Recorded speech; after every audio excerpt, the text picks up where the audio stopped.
Lampung ini kagak maju-maju. Buat yang baru melihat video ini di FYP kalian, kenalin nama gue Bima. Gue berasal dari provinsi yang atu ini, Dakjal.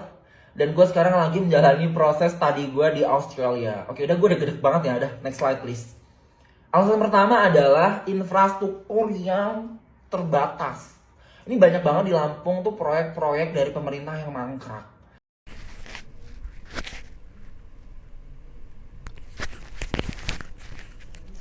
TikTokers Bima Yudo Saputro resmi dilaporkan oleh seorang pengacara bernama Ginda Ansori ke Polda Lampung.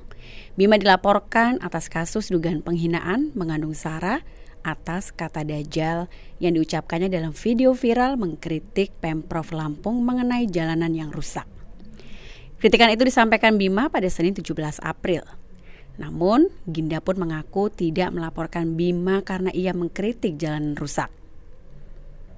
Dilansir dari Kompas TV pada Senin 17 April, Ginda mengaku tidak melaporkan TikToker lain yang juga menunjukkan kondisi kerusakan di beberapa jalan di Lampung. Akan tetapi ada satu hal yang membuatnya memutuskan untuk melaporkan Bima Yudo atas kata-kata TikToker yang dinilainya kurang pantas. Ia mengaku amat sangat tersinggung dengan kata-kata yang disebut Bima Yudo dalam videonya yang viral di media sosial tersebut. Ginda juga tak menampik dugaan dirinya diminta Pemprov Lampung untuk melaporkan Bima Yudo.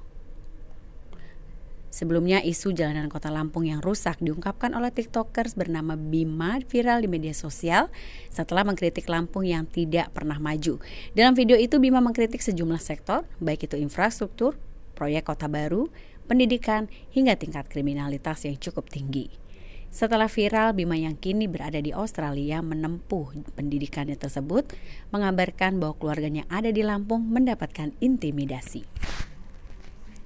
Lampung ini kagak maju-maju. Buat yang baru melihat video ini di FYP kalian, kenalin nama gue Bima. Gue berasal dari provinsi yang atu ini, Dakjal.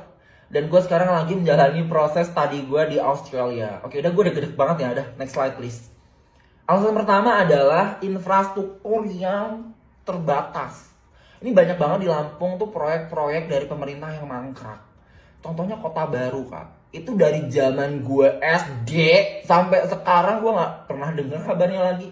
Itu aliran dana dari pemerintah pusat itu ratusan miliar ya Besti. Dan gue gak tahu tuh sekarang udah jadi tempat jin buang anak kali. Nah lo.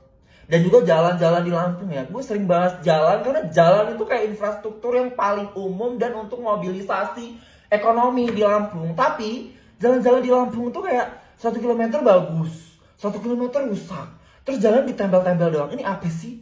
Ini pemerintah main ular tangga atau apa? Udah gue gede kemana dah? Next slide. Sistem pendidikan yang lemah nih, alasan kedua. Gue gak bilang Lampung itu kekurangan orang pinter ya. Lampung itu banyak banget orang pinter. Menteri-menteri aja banyak dari Lampung.